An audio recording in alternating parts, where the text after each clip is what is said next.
decided to do something a little bit crazy with a $400 CPU, the Ryzen 7800X 3D, as many regard as one of the best gaming chips on the market, if not the best. So what we decided to do was take two $27 graphics cards from eBay and see if the $400 CPU can overcome these awful graphics cards. Now, AMD does have two CPUs a little bit ahead of the 7800X 3D in their naming scheme, but in all the benchmark videos I've seen from the best and the brightest and the people that have way more resources than me, is that the 7800X 3D is right there neck and neck with them and is definitely the best bang for your buck. So we decided to put together a little system here with the 7800X 3D with 64 gigabytes of RAM running at 6000 megahertz. Now in these games we tested, you're not going to get close to using 64 gigs of RAM whatsoever, but you know, hey, why not? First we're going to check out the GT710. Anybody that does any sort of troubleshooting or repair for computers, they love to have one of these bad boys so that you can test the graphics card without any external power to see if the graphics card is the problem when you're trying to figure out what's wrong with a computer that will, you know, turn on and not show a picture.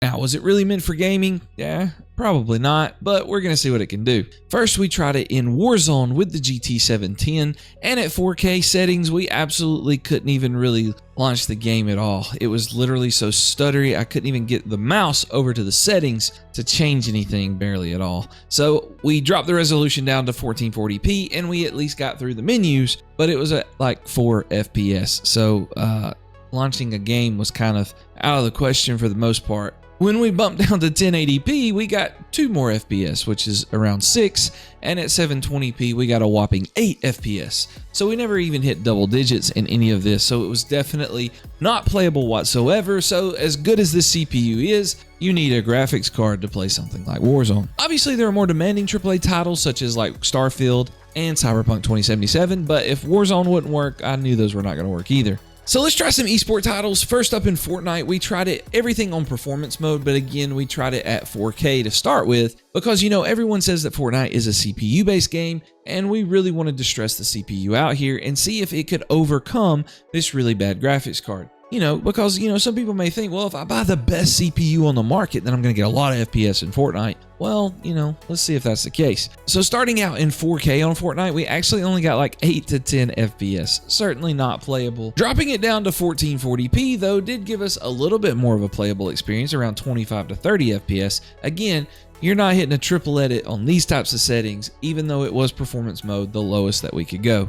And at 1080p, we got a slight bump in FPS from 1440p, and that gave us around 30-ish FPS. Unless you're a Nintendo Switch player, you ain't used to 30 FPS, and it ain't gonna be that good. So we dropped it down to 720p, and we got a little bit smoother experience. You know, with the old gen consoles, we rocked around 55 to 60 FPS. Now, the GT710 is pretty bad, you know, for those types of games. The graphics card that we're going to use later in the video will be a little bit better and show you what you could get from this CPU, even though it only costs $27 as well. So make sure you stay tuned for that. Now, CSGO 2 is also an esports game. However, because it is so new, it does need a newer graphics card in order to be somewhat successful. So we got 10 FPS pretty much all the way across. Other than 4K, it was like 2 FPS, super not playable. Not a fun experience at all. But again, this was an experiment that we just wanted to have fun with because it's a $400 CPU. Now in Overwatch, it has a feature that's called an auto render scale. So we did use that feature throughout all of the benchmarks for. And we started at 4K with the auto render scale. So it probably dropped it a little below 4K, you know,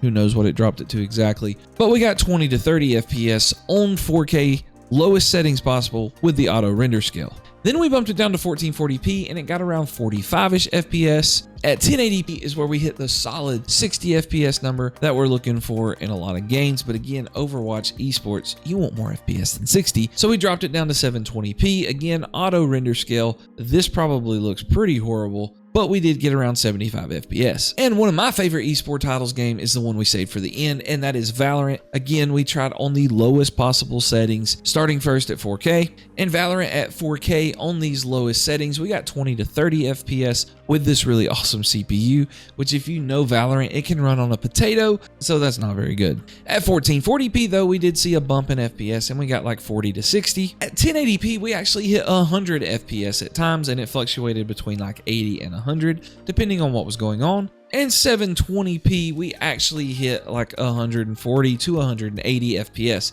which in Valorant, you know, is pretty good, but you know, 720p on a game that can run on a potato, then you're not really getting the most out of your money if you're buying a $400 CPU and a $27 graphics card. So the GT 710 still hovers around that $27 mark. Again, it's mainly for PC technicians that just need something with no external power to check the display. So next up, we went a little beefier with graphics card number 2 here, and it is a GTX 650. Oh, got it upside down. A GTX 650 Ti. It was a little bit beefier card for its time. It's got 2 gigs of VRAM still, and it does require a 6-pin external power. So we ran through the exact same benchmarks with the exact same settings, and this is how it went with the 650 Ti. In Warzone at 4K, we still got the single-digit FPS, like 5 or 6 or so. At 1440p, though, we finally hit double digits in Warzone with the 7800X3D, but it was around 15 FPS, still not very playable. At 1080p, we got close to 20 FPS, it hit it a few times. And at 720p, we got somewhat of a playable experience at like 25 to 30 FPS.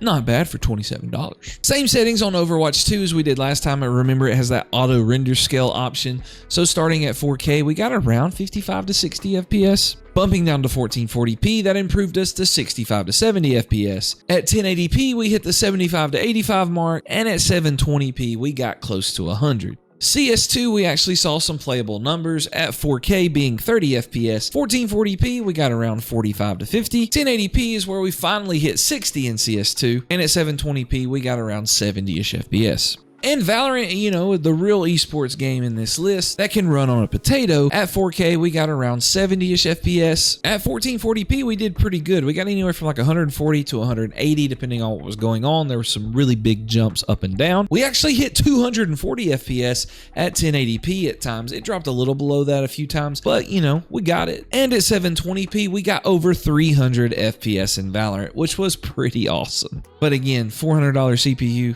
$20-something graphics card, not the most optimal way to spend your money.